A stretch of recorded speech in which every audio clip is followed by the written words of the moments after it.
اعوذ باللہ من الشیطان الرجیم بسم اللہ الرحمن الرحیم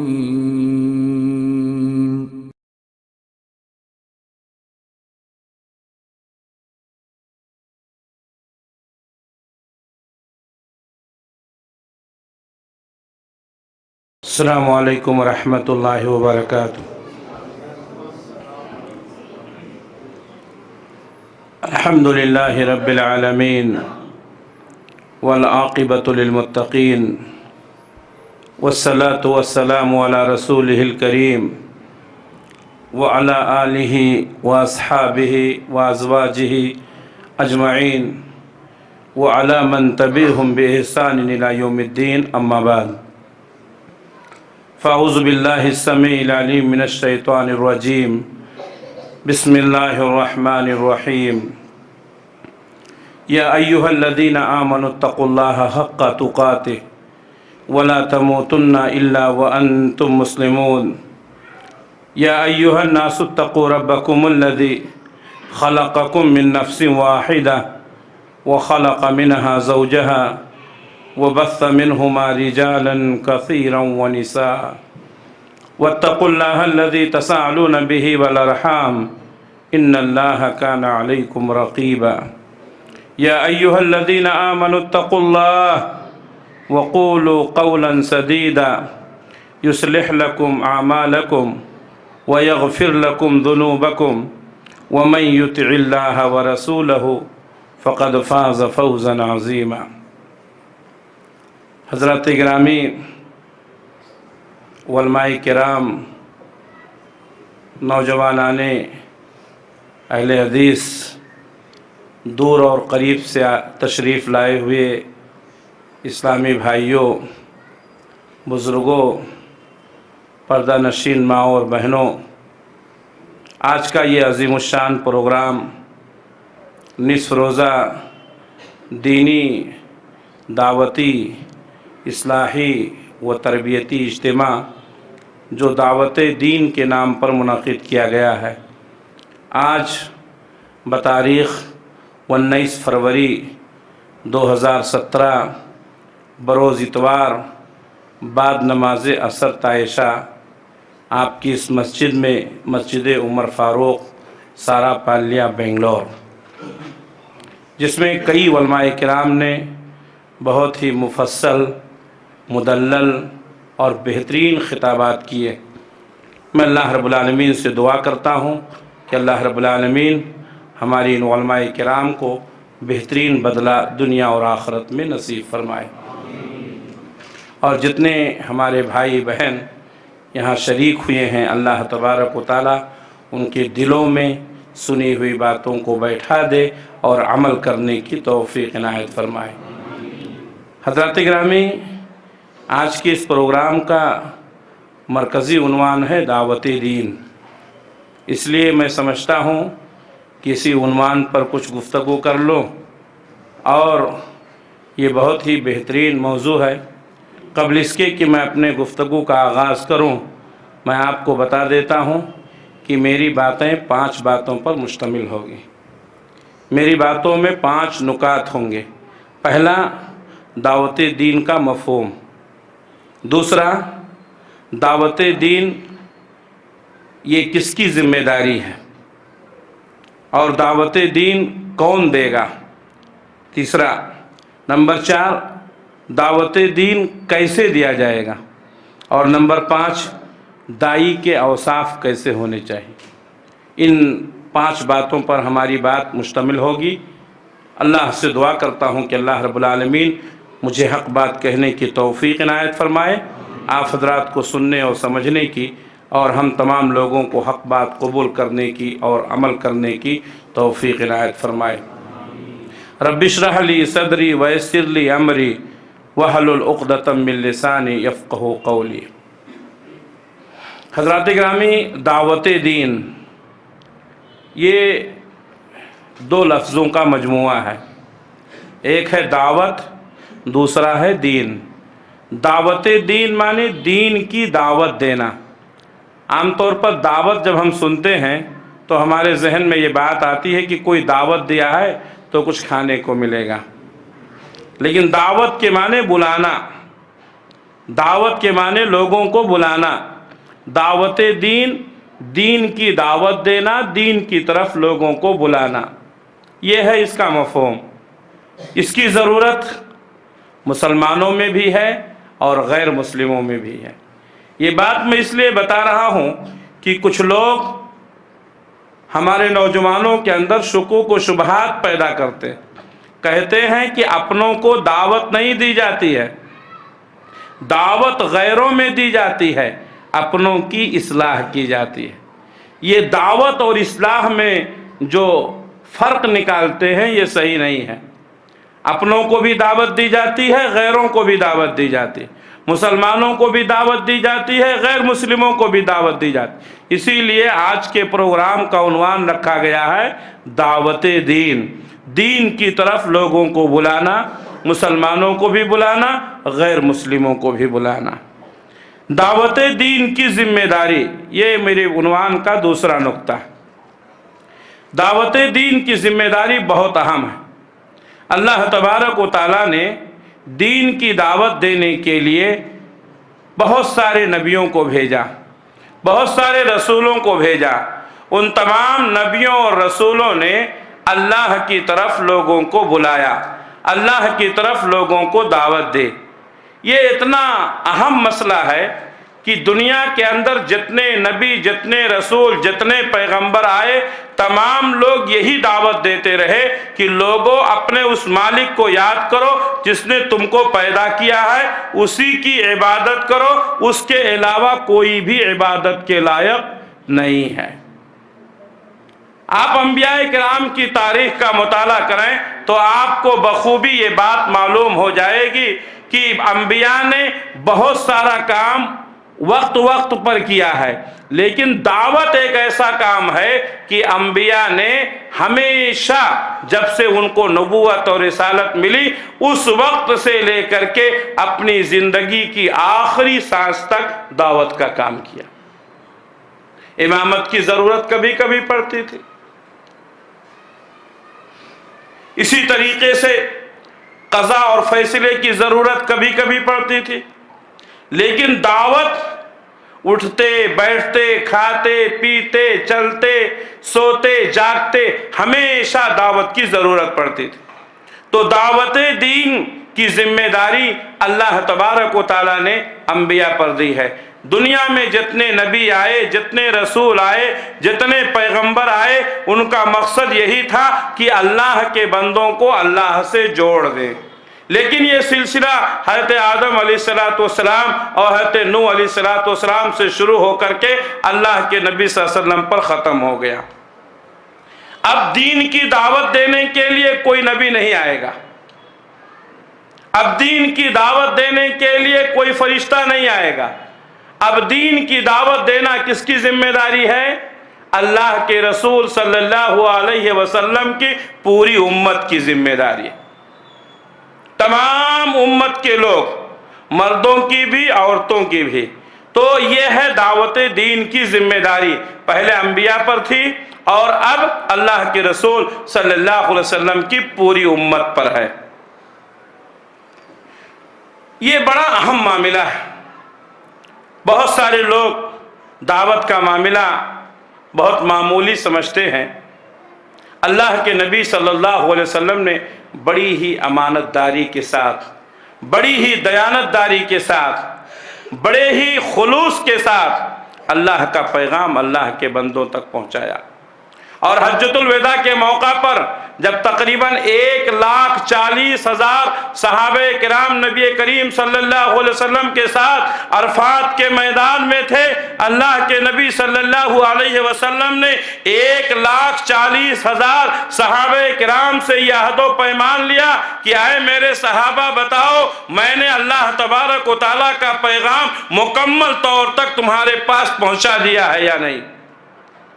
وہ صحابہ کرام جن کے بارے میں اللہ تبارک و تعالیٰ نے فرمایا رضی اللہ عنہم ورضوا عنہ، اللہ ان سے راضی ہو چکا ہے، یہ اللہ سے راضی ہو چکے ہیں۔ تمام کے تمام صحابہ کرام نے فرمایا قالو بلا شہدنا یا رسول اللہ، سب صحابہ نے کہا اے اللہ کے رسول ہم گواہی دیتے ہیں آپ نے اللہ کا پیغام انتہائی امانت داری کے ساتھ ہم تک پہنچا دیا۔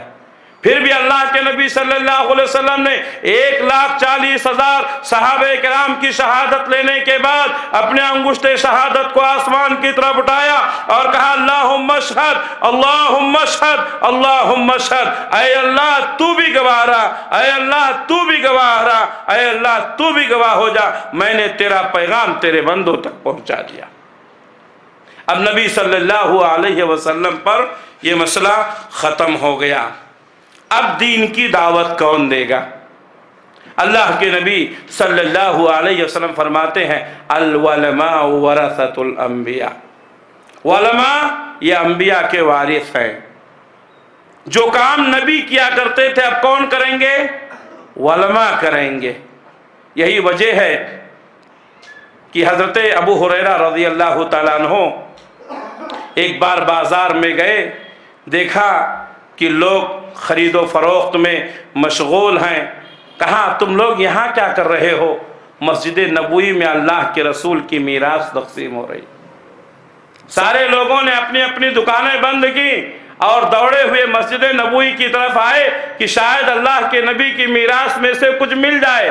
وہ کیا سوچ رہے تھے؟ اللہ کے رسول صلی اللہ علیہ وسلم کی میراث کا کوئی حصہ، کسی کو کپڑا مل جائے گا، کسی کو جھاڑو مل جائے گا، کسی کو اللہ کے رسول صلی اللہ علیہ وسلم کے جوتے مل جائیں گے، کسی کو اللہ کے رسول صلی اللہ علیہ وسلم کا بستر مل جائے گا۔ یہ ان کے ذہن میں تھا۔ حضرت ابو ہریرہ رضی اللہ تعالیٰ عنہ لوگوں کو بھیج کر اپنا وہیں کھڑے رہے، اس لیے کہ ان کو یقین تھا کہ تھوڑی دیر کے بعد میں لوگ واپس آئیں گے۔ سارے لوگ واپس آئے۔ کہا ابو ہریرہ ہم مسجد نبوی میں گئے تھے، ہم نے دیکھا وہاں کوئی میراث نہیں تقسیم ہو رہی ہے۔ کہا تم نے کیا دیکھا؟ کہا ہم نے دیکھا کہ کچھ لوگ نمازیں پڑھ رہے ہیں، کچھ لوگ قرآن مجید کی تلاوت کر رہے ہیں، کچھ لوگ دین اسلام کی باتیں سیکھ رہے ہیں، کچھ لوگ آپس میں ایک دوسرے سے مسئلے مسائل میں آپس میں بحث کر رہے ہیں، ڈسکس کر رہے ہیں۔ کہا یہی تو اللہ کے رسول صلی اللہ علیہ وسلم کی میراث ہے۔ آپ درہم و دینار چھوڑ کر نہیں گئے ہیں، آپ علم چھوڑ کر کے گئے ہیں۔ جو لوگ علم حاصل کرتے ہیں یہی تو اللہ کے نبی صلی اللہ علیہ وسلم کی میراث ہے۔ میرے بھائیوں، تو دعوت دین کی ذمہ داری اصلاً کس کے اوپر ہے؟ علماء کے اوپر ہے۔ دعوت دین کی ذمہ داری علماء کے اوپر ہے اور دعوت دین علماء دیں گے، لیکن جتنی باتیں آپ کو معلوم ہیں اتنی بات آپ لوگوں تک پہنچا سکتے ہیں۔ علم کا گہرا، علم کی گہرائی، مسئلے کی باریکی یہ علماء کرام کو معلوم ہے۔ اس لیے جو باریک مسئلے ہیں جن کے بارے میں عام لوگ ناواقف ہیں، ان مسائل کی وضاحت کے لیے علماء کی طرف رجوع کیا جائے گا، لیکن جو موٹے موٹے مسائل ہیں وہ ہر کوئی بیان کر سکتا ہے۔ اللہ کے نبی صلی اللہ علیہ وسلم نے حجۃ الوداع کے موقع پر 1,40,000 صحابہ کرام کو مخاطب کر کے فرمایا کہ جو لوگ یہاں حاضر ہیں میری بات ان لوگوں تک پہنچا دیں جو یہاں حاضر نہیں ہیں۔ معلوم یہ ہوا کہ اللہ کے نبی صلی اللہ علیہ وسلم کے 1,40,000 صحابہ کرام نے نبی کریم صلی اللہ علیہ وسلم کے اسی قول پر اور اسی حکم پر عمل کرتے ہوئے نبی صلی اللہ علیہ وسلم کی حدیثوں کو منتقل کیا، اور یہ حدیثیں ایک کے بعد دیگرے منتقل ہوتے ہوتے آج ہمارے پاس پہنچی ہیں۔ تو جس کو جتنا علم ہے اتنی تبلیغ کرے گا، جس کو جتنا علم ہے اتنی باتیں کرے گا۔ لیکن آج بہت سارے لوگوں کی عادت ہے کہ جس چیز کا علم نہیں ہے اس کی بھی تبلیغ کرنے لگتے ہیں، اور دعوت و تبلیغ کے میدان میں بہت سارے مسٹر اور سسٹر تیار ہو گئے ہیں۔ مسٹروں نے بھی بڑے بڑے اسٹیج لگائے اور سسٹروں نے بھی بڑے بڑے اسٹیج لگا کر کے لوگوں کو گمراہ کرنے کی کوشش کی ہے۔ جب علم کم ہو اور میڈیا میں شہرت کا جذبہ زیادہ ہو تو اس طرح کے فتنے پیدا ہوتے ہیں، اس لیے کہ ان کے پاس خود علم نہیں ہوتا ہے۔ چند کتابیں پڑھ لیے، دعوت و تبلیغ کرنا شروع کر دیا، چند کتابیں پڑھ لیے، مسئلے مسائل بتانا شروع کر دیا، چند کتابیں پڑھ لیے، علماء سے بحث و تکرار کرنے لگے، چند دن دروس میں بیٹھے فتویٰ دینا شروع کر دیا۔ اس لیے آج آپ گلی گلی میں دیکھیں ایسے دعات اور مبلغین ہیں جو لوگوں کو بتاتے کم الجھاتے زیادہ ہیں، تو ایسے لوگوں سے ہوشیار رہیں۔ اسی طریقے سے ہمارے بہت سارے لوگ ایسے لوگوں کو اپنا آئیڈیل اور نمونہ سمجھتے ہیں جو دین کا کم علم رکھتے ہیں لیکن باتوں کو بنا کر کے سنوار کر کے مفہوم کی شکل میں پیش کرتے ہیں۔ میرے بھائیوں، تو دعوت دین کی اصل ذمہ داری ہے کس کی؟ علماء کی۔ اس لیے علماء مسئلے کی باریکی کو جانتے ہیں، اور اللہ کے نبی صلی اللہ علیہ وسلم کا حکم ہے کہ جب کوئی مسئلہ تمہیں معلوم نہ ہو تو اس مسئلے میں نہیں پڑھنا چاہیے، اور جتنی باتیں معلوم ہو صرف اتنی ہی باتیں بتانی چاہیے۔ اللہ تبارک و تعالیٰ نے بھی قرآن مجید میں اسی بات کا حکم دیا ہے کہ پہلے علم حاصل کیجئے اس کے بعد بولیے۔ امام بخاری رحمۃ اللہ علیہ اپنی کتاب میں ایک باب باندھتے ہیں، العلم قبل الفعل والعمل، کسی بھی کام کو کرنے سے پہلے، بولنے سے پہلے، انجام دینے سے پہلے علم حاصل کرنا۔ جس کا علم آپ کے پاس نہیں ہے وہ علم آپ دوسروں کو کیسے بتا سکتے ہیں؟ تو مسئلے کی باریکیوں میں پڑھنا یہ صحیح نہیں ہے۔ آج ہمارے بہت سارے نوجوان ہیں جو لوگوں سے الجھ جاتے ہیں، علم نہ ہونے کی وجہ سے جب پھنستے ہیں تو علماء کرام کو فون کرتے ہیں، کہتے ہیں یہ مسئلہ ہے، ہم ایسا پھنس گئے ہیں۔ بعض لوگوں کو دیکھا گیا ہے کہ باقاعدہ مناظرے کا چیلنج کر دیتے ہیں۔ آپ کی جذباتیت کی وجہ سے، آپ کی غلط فہمی کی وجہ سے، آپ کے غلط ڈگر پر چلنے کی وجہ سے، آپ کی کم علمی کی وجہ سے، آپ کے علماء کی دوری کی وجہ سے، آپ کے دعوت و تبلیغ کی وجہ سے جماعت کو فائدہ نہیں بلکہ نقصان ہو رہا۔ اس لیے جس چیز کے بارے میں ہمیں علم نہیں ہے اس میں خاموش رہنا چاہیے۔ ہمارے اسلاف کا یہ طریقہ رہا کہ جب ان سے کوئی مسئلہ پوچھا جاتا تھا تو ان کو وہ مسئلہ معلوم ہوتا تو بتا دیتے تھے، ورنہ خاموش رہتے تھے۔ آج ہم میں سے ہر شخص مسئلہ بتانا چاہتا ہے۔ کئی دفعہ ایسا ہوتا ہے ہم بیٹھے ہوئے ہیں، ہمارا کوئی عالم بیٹھا ہوا ہے، کوئی آدمی کوئی مسئلہ پوچھنے آتا ہے، ہمارے بغل میں بیٹھا ہوا ایک عام آدمی ہمارے بولنے سے پہلے ہی وہ مسئلہ بتا دیتا۔ آپ نے بھی محسوس کیا ہوگا، ہمارے علماء بیٹھے رہتے ہیں، ان سے کوئی مسئلہ پوچھا جاتا ہے، وہ خاموش رہتے ہیں، دوسرا پہلے بتا دیتا۔ ایک دفعہ خود میری زندگی کا واقعہ ہے، ہم لوگ چار مینار کی سیڑھیوں پر بیٹھے ہوئے تھے، کئی لوگ ساتھ میں تھے، ایک شخص آیا اور اس نے کوئی مسئلہ پوچھا۔ ہمارے بغل میں ایک صاحب بیٹھے ہوئے تھے، انہوں نے دھڑا دھڑ مسئلہ کیا حل بتانا شروع کیا۔ اس نے کہا آپ خاموش رہیے، میں نے آپ سے نہیں پوچھا، شیخ سے پوچھا ہے۔ یہ حالت ہے، ہر آدمی مسئلہ بتانا ضروری سمجھتا۔ اسی طریقے سے علماء کو بھی چاہیے کہ علماء کو بھی جو بات نہیں معلوم ہے اس میں کہہ دیں کہ بھائی یہ بات مجھے معلوم نہیں ہے، آپ ہم سے بڑے عالم سے رجوع کریں۔ بہتر یہ ہے کہ ان علماء کا نمبر دے دیں یا ان کا پتہ دے دیں، وہ ان سے رابطہ قائم کر لیں، یہ بہتر طریقہ ہے۔ آج بہت سارے لوگ کوئی مسئلہ پوچھتے ہیں اور ان کو جب مسئلہ معلوم نہیں رہتا ہے کہتے ہیں کیا شیخ اتنی بڑی بات آپ کو معلوم نہیں ہے؟ ہاں بھائی نہیں معلوم ہے، کہنے میں کیا حرج ہے؟ صحابہ کرام کی زندگی کا مطالعہ کیجئے، بہت سے صحابہ کرام آپ کو ایسے ملیں گے، ایک صحابی کو ایک مسئلہ معلوم ہے، دوسرے کو نہیں معلوم ہے، دوسرے صحابی کو ایک مسئلہ معلوم ہے، تیسرے کو نہیں معلوم ہے۔ یہ کوئی عیب کی بات نہیں ہے۔ اگر کوئی مسئلہ ہم کو معلوم نہیں ہے ہمیں کہہ دینا چاہیے کہ بھائی اس مسئلے کے بارے میں مجھے جانکاری نہیں ہے۔ تو دعوت دین کون دے گا؟ جس کے پاس علم ہو، وہ تو نہیں دے گا جتنا اس کے پاس علم ہے۔ علم سے بڑھ کر، اپنی جانکاری سے بڑھ کر اگر دعوت دینے کی کوشش کریں گے تو کیا ہوگا؟ فتنہ ہوگا، فساد ہوگا، لڑائی جھگڑے ہوں گے۔ اسی طریقے سے دعوت دین کیسے دیا جائے؟ آج بڑا مسئلہ ہے دعوت کا جو طریقہ۔ ہم نبی کریم صلی اللہ علیہ وسلم کی زندگی کا مطالعہ کریں، سب سے پہلے آدمی اپنے آپ کو تیار کرے، اپنے آپ کو اس لائق بنائے۔ اللہ کے نبی صلی اللہ علیہ وسلم نے اپنا دائرہ دھیرے دھیرے وسیع کیا، لوگوں سے خفیہ ملاقاتیں کی۔ حضرت ابوبکر صدیق رضی اللہ تعالیٰ عنہ جس کے اوپر آپ کو اعتماد تھا، آپ نے حضرت ابوبکر صدیق رضی اللہ تعالیٰ عنہ کے سامنے دین کی دعوت دی، انہوں نے قبول کیا۔ آپ صلی اللہ علیہ وسلم نے اپنی چہیتی بیوی حضرت خدیجۃ الکبریٰ رضی اللہ تعالیٰ عنہ کو دین کی دعوت دی، انہوں نے قبول کیا۔ آپ صلی اللہ علیہ وسلم نے اپنے غلام حضرت زید بن حارثہ رضی اللہ تعالیٰ عنہ کو دین کی دعوت دی، انہوں نے قبول کیا۔ اللہ کے نبی صلی اللہ علیہ وسلم کی خدمت کرنے والی آپ کے والد کی لونڈی ام ایمن، آپ صلی اللہ علیہ وسلم نے ان کو دعوت دی، انہوں نے قبول کیا۔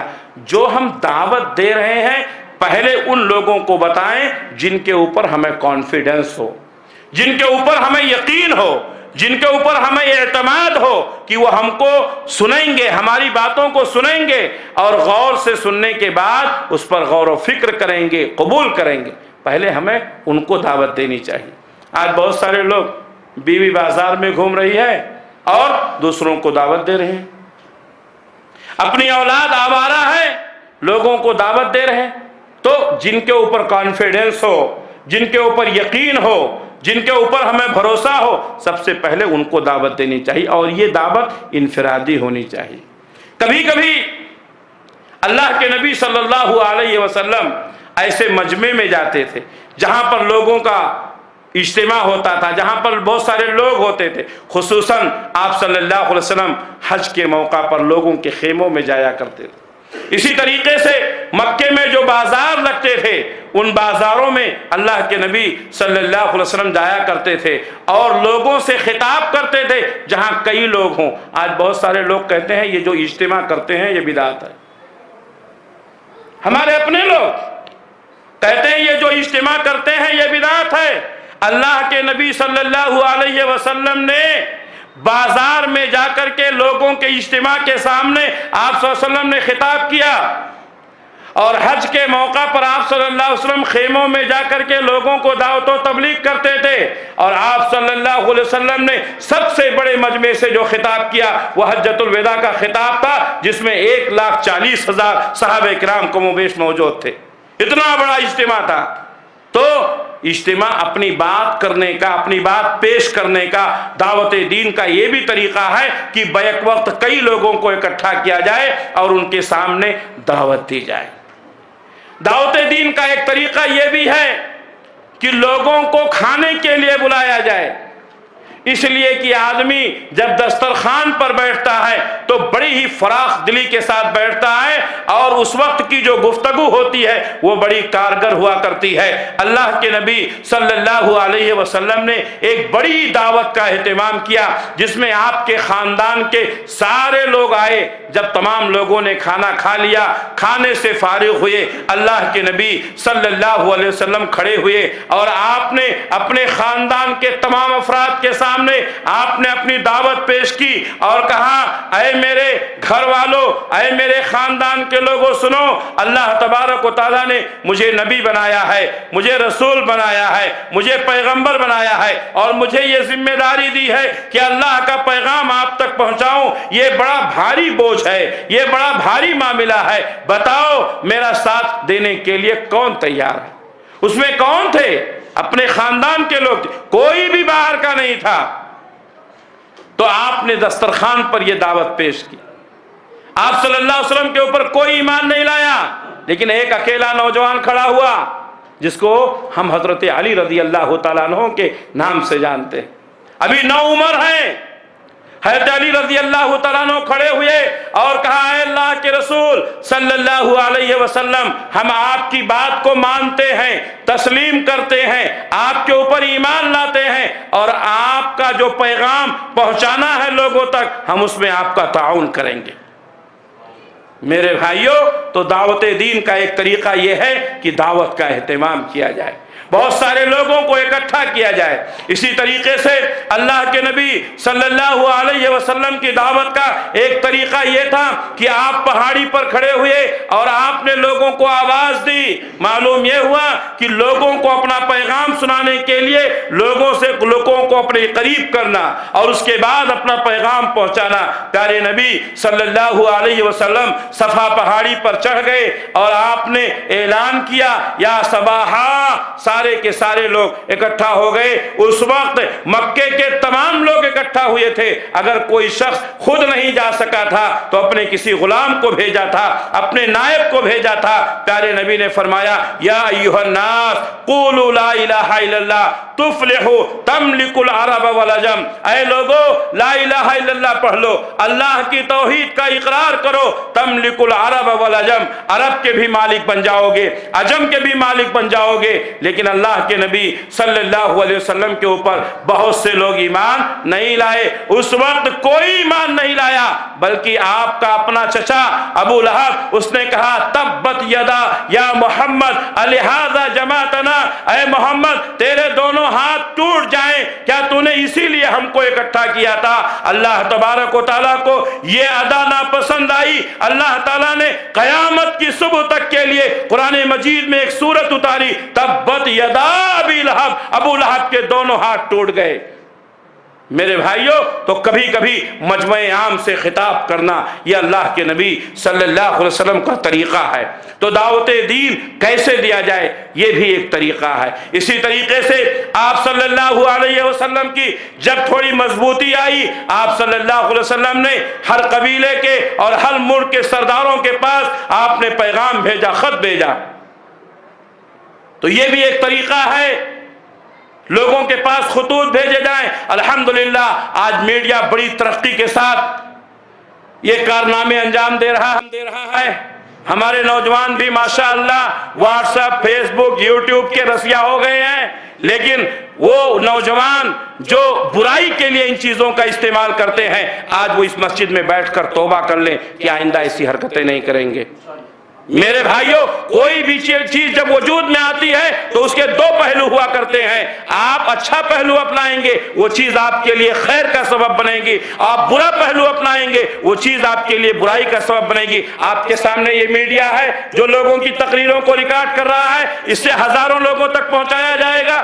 آپ بھی یہ کام کر سکتے ہیں، اپنی موبائل میں علماء کی تقریروں کو ریکارڈ کریں، ان کے خطبے کو ریکارڈ کریں، ان کو دوسروں تک پہنچائیں، ان کو دوسروں تک سنائیں۔ یہ ایک نیکی کا ذریعہ ہوگا، یہ ایک بہترین ذریعہ ہے، جیسا کہ اللہ کے نبی صلی اللہ علیہ وسلم نے لوگوں کے سامنے خطوط بھیج کر کے دین کی دعوت دی تھی۔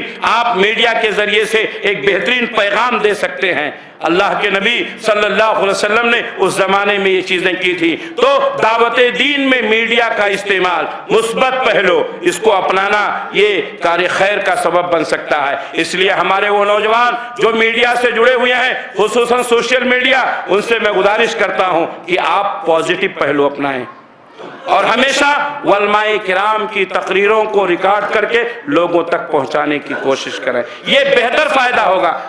کبھی کبھی یہ بات آتی ہے، ہمارے نوجوان جو بہت زیادہ جذباتی ہوتے ہیں، جو اپنے ہی معاملے کو سب کچھ سمجھتے ہیں، کسی کو تھوڑا سا دعوت و تبلیغ کر دیے، کوئی ان کے کہنے بتانے سمجھانے سے راہ راست پر آ گیا تو یہ سمجھتے ہیں کہ ہم نے بہت بڑا کام کر لیا۔ کہتے ہیں علماء کرام تو باہر نکلتے ہی نہیں ہیں، جماعت تو کام کرتی ہی نہیں ہے، اس لیے یہ خود ہی کام کرنے کے لیے نکل جاتے ہیں۔ نتیجہ کیا ہوتا ہے؟